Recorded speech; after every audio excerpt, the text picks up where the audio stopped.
Hey everyone, welcome to the Heath Street Minute. 1 minute of knowledge coming at you. This week we are focusing on the design side of CNCing. We're going to be using Carbide Create by Carbide 3D to cut a pretty little sign on our Shapoko 3 XXL. Yeah!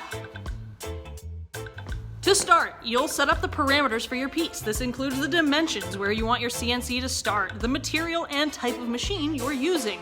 Next, you can either upload a ready-made SVG file, or you can design from scratch using the different vector tools, or you can add text. Since I'm a computer nerd, not very creative, we're going to create a text-based sign that says "End Rant" using an HTML tag.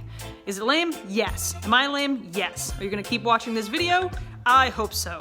Once the design is just right, we'll select the text and add a toolpath. We are going to use a 60-degree V-bit. The toolpaths will appear and we will run our simulation on Pine. And it looks beautiful!